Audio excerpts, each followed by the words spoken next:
प्रिय विद्यार्थियों, नमस्कार। आज हम विजयनगर साम्राज्य की शासन व्यवस्था के बारे में विस्तार से अध्ययन करेंगे।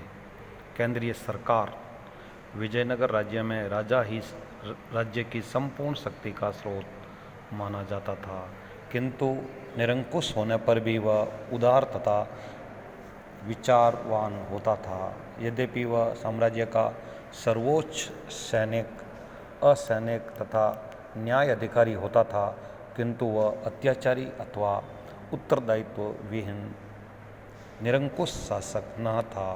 वह धर्म के अनुसार साम्राज्य का शासन चलाता तथा राज्य और प्रजा की भलाई का सदैव ध्यान रखता था।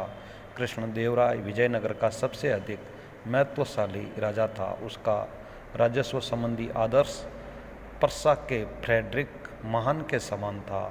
अपनी अमुक्त माल्यद नामक तेलुगु पुस्तक में वह लिखता है, मुकुटधारी राजा को सदैव धर्म पर दृष्टि रखते हुए शासन करना चाहिए। उसी पुस्तक में वह आगे कहता है, राजा को अपने चतुर्दिक राजनीति में दक्ष लोगों को एकत्र करके शासन करना चाहिए।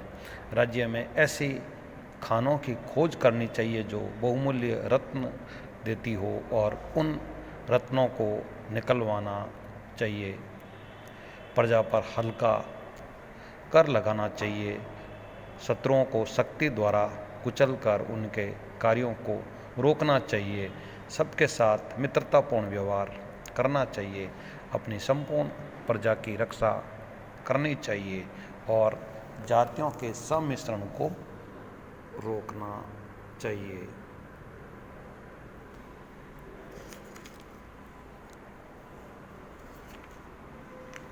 ब्राह्मणों के गुणों में वृद्धि करनी चाहिए। अपने किलों को दृढ़ करना चाहिए। अवांछनीय वस्तुओं की बढ़ती को रोकना चाहिए और अपने नगरों की शुद्धता की ओर सदैव ध्यान देना चाहिए। राजा को शासन कार्य में सहायता देने के लिए एक मंत्री परिषद होती थी। यद्यपि हमें मंत्रियों की ठीक संख्या का पता नहीं है, किंतु विजयनगर जैसे बड़े राज्य के लिए 6 से लेकर 8 तक मंत्री रहे होंगे। राजा उनकी नियुक्ति तथा पदच्युति करता था और वे राजा के प्रसाद पर्यंत ही अपने पदों पर काम करते थे। मंत्री ब्राह्मण, क्षत्रिय तथा वैश्य जातियों के हुआ करते थे। कभी कभी मंत्री का पद वंशानुगत भी होता था, किंतु यह सामान्य नियम नहीं था। एक राजकीय कार्यालय था।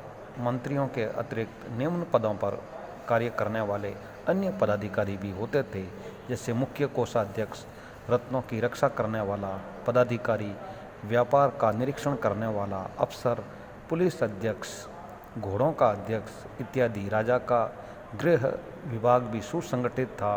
दरबार के सामंतों, पुरोहितों, ज्योतिषियों, गवैयों, विद्वानों तथा कवियों की भीड़ लगी रहती थी। दरबार का वैभव, जिस पर राज्य बहुत सा धन व्यय करता था, विदेशी यात्रियों तथा कूटनीतिज्ञों के लिए एक आश्चर्य का विषय था।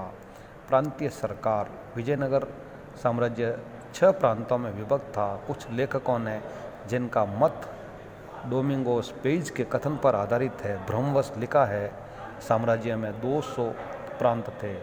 इस भूल का कारण संभव यह है कि पेज ने करद सामंतों और प्रांतीय सूबेदारों को एक ही समझा था। प्रत्येक प्रांत एक सूबेदार की अधीनता में होता था, जिसे नायक कहते थे, और जो राज परिवार का सदस्य अथवा प्रभावशाली सामंत होता था। प्रांत की सैनिक, असैनिक तथा न्याय संबंधी शक्ति सूबेदारों के ही हाथों में होती थी, किंतु उसे अपने प्रांत की आय व्यय का लेखा केंद्रीय सरकार के सम्मुख प्रस्तुत करना पड़ता था। आवश्यकता पड़ने पर उसे सैनिक सहायता भी भेजनी पड़ती थी। यद्यपि राजा शक्तिशाली होता और सूबेदारों पर नियंत्रण रखता था, परंतु फिर भी अपने क्षेत्राधिकारियों में वे विस्तृत शक्तियों का उपभोग करते थे। स्थानीय शासन प्रांत, जिलों में और जिले अन्य छोटी इकाइयों में व्यक्त थे। शासन की सबसे छोटी इकाई गांव था, जो आत्मनिर्भर होता था। प्रत्येक गांव में आधुनिक पंचायत की भांति ही एक गांव सभा होती थी एवं गांव के लेखक, तोला, चौकीदार, बेगार का चौधरी और अनेक वंशानुगत पदाधिकारियों की सहायता से गांव का प्रबंध करती थी। इन पदाधिकारियों को जागीरों अथवा कृषि की उपज के एक भाग के रूप में वेतन मिलता था। केंद्रीय सरकार महानायकाचार्य नामक एक पदाधिकारी द्वारा गांव के संबंध में काम करती थी। उस पदाधिकारी को गांव के प्रबंध का निरीक्षण करने का अधिकार था।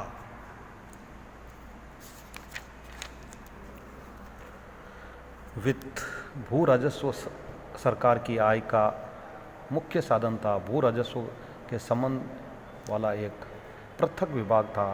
कर निर्धारण हेतु भूमि को 4 वर्गों में विभक्त किया गया था: सिंचित भूमि, शुष्क भूमि, उद्यान तथा वन। हिंदू युग में सामान उपज का भाग राज्य कर के रूप में वसूल किया जाता था, किंतु ऐसा प्रतीत होता है कि विजयनगर के राजा 1/6 से कुछ अधिक वसूल करते थे, क्योंकि उन्हें सुल्तानों की निरंतर शत्रुता के से राज्य की रक्षा के लिए एक विशाल सेना की आवश्यकता पड़ती थी। भूमि कर के अतिरिक्त सरकार चारागाह कर, शुल्क, उद्यानों और दस्तकारी की वस्तुओं पर भी कर लगाती थी। राज्य कर किंतु अनियमित रूप से लोगों से धन नहीं वसूल किया जाता था। कर नगद उपज के रूप में दोनों प्रकार से वसूल किए जाते थे। सेना विजयनगर सम्राट एक विशाल सेना रखते थे, जिसकी संख्या समयानुसार घटती बढ़ती रहती थी। कृष्णदेवराय के समय में सेना में 3600 अश्वरोही एवं 651 हाथी थे एवं एक तोपखाना भी था, किंतु वह अविकसित अवस्था में रहा होगा। सैनिक विभाग का प्रबंध महासेनापति के अधीन था। इसकी सहायता के लिए अनेक अधीनस्थ पदाधिकारी भी थे, किंतु ऐसा प्रतीत होता है कि विजयनगर सेना का संगठन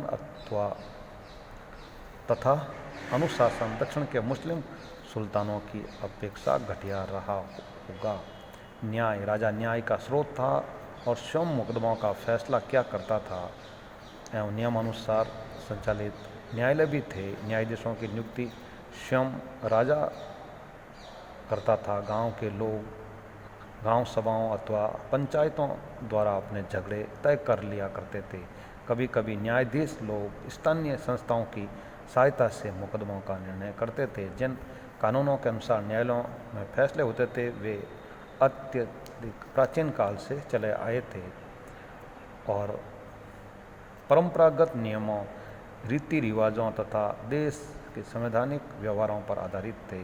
दंड विधान कठोर था। चोरी, व्यभिचार और राजद्रोह के लिए अंग छेद और मृत्युदंड का प्रावधान था। साधारण अपराध के लिए जुर्माना का दंड दिया जाता अथवा संपत्ति जब्त कर ली जाती थी। धार्मिक सहिष्णुता विजयनगर के राजा गंभीर धार्मिक प्रवृत्ति के व्यक्ति थे। वे वैष्णव धर्मावलंबी थे, किंतु अन्य भारतीय तथा पूर्णतया अभारतीय धर्मों के प्रति भी उनका व्यवहारिक सहिष्णुतापूर्ण था। बारबोसा लिखता है कि राजा ने इतनी स्वतंत्रता दे रखी थी कि कोई भी व्यक्ति इच्छानुसार विचरण कर सकता था तथा अपने धर्म के अनुसार जीवन बिता सकता था और उसे न कोई कष्ट देगा और न पूछेगा कि तुम ईसाई, यहूदी, मुसलमान अथवा हिंदू हो। विजयनगर की शासन व्यवस्था में दोष। विजयनगर की संपूर्ण शासन व्यवस्था विस्तृत रूप से सुसंगठित तथा न्यायपूर्ण थी, किंतु उसमें कुछ दोष भी थे, जिनमें सबसे अधिक स्पष्ट यह था कि प्रांतीय सूबेदारों के हाथों में अत्यधिक शक्ति थी और अंत में यही उसके छिन्न भिन्न होने का कारण सिद्ध हुआ। दूसरे सैनिक संगठन इतना सुयोग्य नहीं था।